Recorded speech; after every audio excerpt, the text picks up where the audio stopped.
Nikmatnya kerja sambil ngopi dan hunting kuliner pedas jangan sampai hilang karena sakit mah. Minum Proma dengan formula hidrotalsit, magnesium hidroksida, dan simeticon cepat redakan sakit mah. Proma, ahlinya lambung.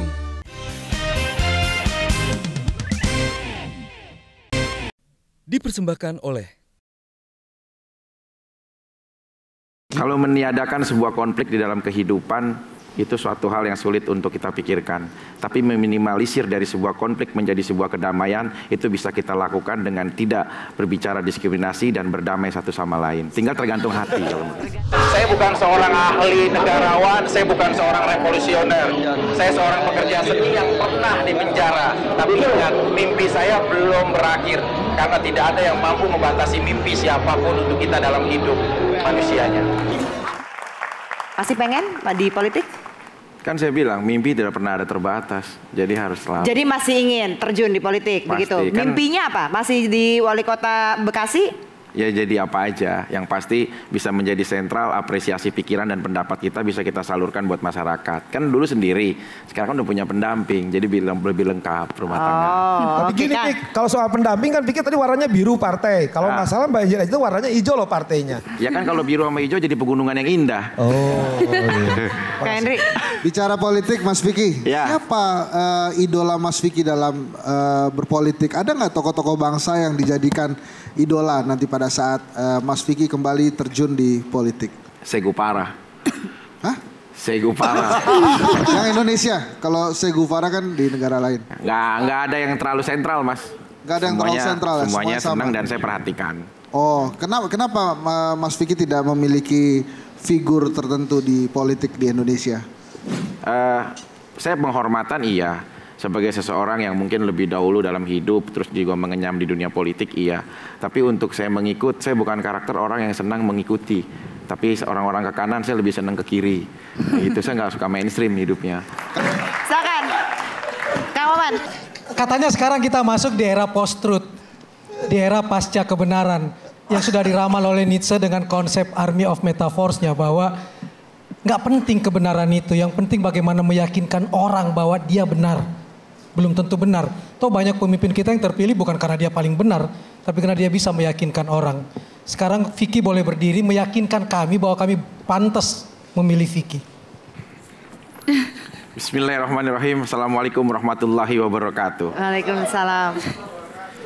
Hal yang paling berbahagia di saat saya mampu bisa menjadi bagian kalian semua. Janganlah kalian berdiri di belakangku, karena kalian bukan layak untuk menjadi pengikutku. Dan jangan kalian berdiri di hadapanku atau di depanku, karena belum tentu kemampuanmu mampu menjadi pemimpinku.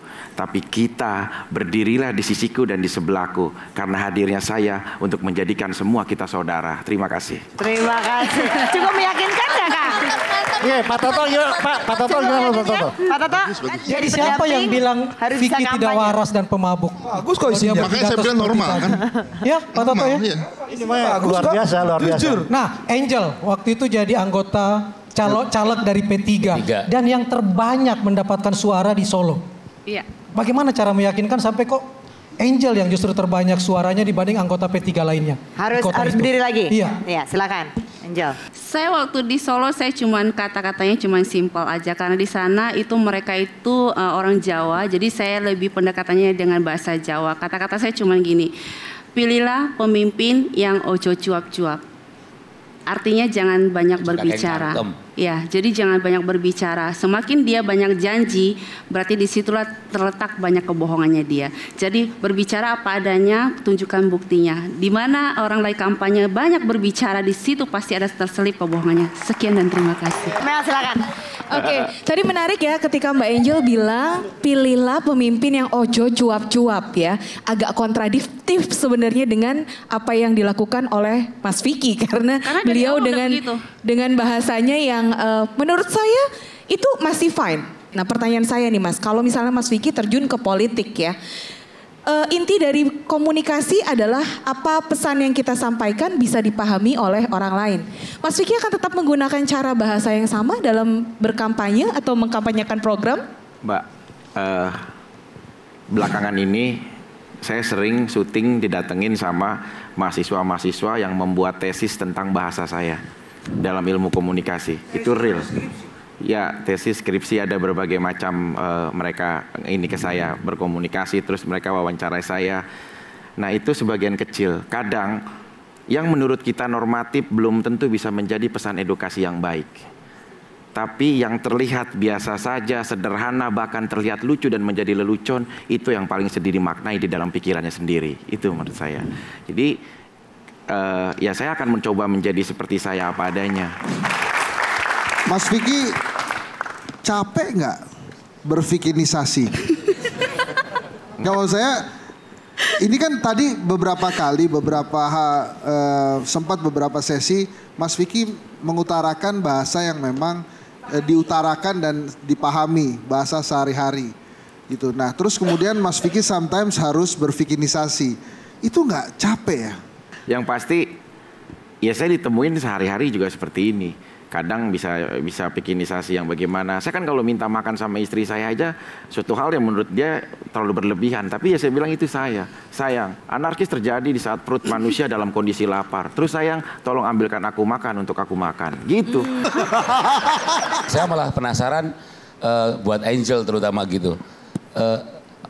Sisi romantisnya si Vicky itu apa sebenarnya? Serius? Ini Pak Angel kan gak ada brewok-brewoknya Mas Vicky ini. Kalau brewok tuh lagunya ya romantis tapi aslinya salah. Tapi Vicky lebih romantis.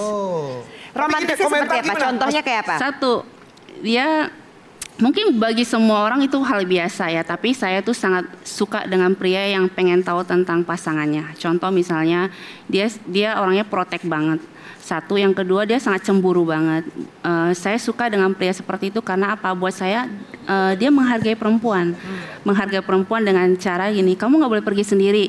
Kamu gak boleh pergi tanpa saya, kamu gak boleh bekerja tanpa saya. Terus kamu ini banyak memang itunya ya. Mungkin dengan pengalamannya dia itu. Jadi saya anggap itu sebenarnya romantis ya gitu ya. Terus yang kedua, terus dia banyak banget ngelarang saya, kamu gak boleh ngomongin mantan, kamu ini. Kalau dia boleh gitu. Artinya itu sisi romantisnya dia pengen menyenangkan pasangannya, pengen menyenangkan dia. Berarti lebih ke bahasa gitu. perlakuan ya? Kalau dalam pewayangan Mas ada nggak? Karena biasanya Mas ya, kehidupan manusia itu biasa suka ada sambungan-sambungan. Kalau dalam pewayangan ini tokoh apa Mas? Saya melihatnya pasangan Semar sama Kanastren. Jadi Semar itu Ponokawan, terus Dewi yang sangat cantik Kanastren namanya.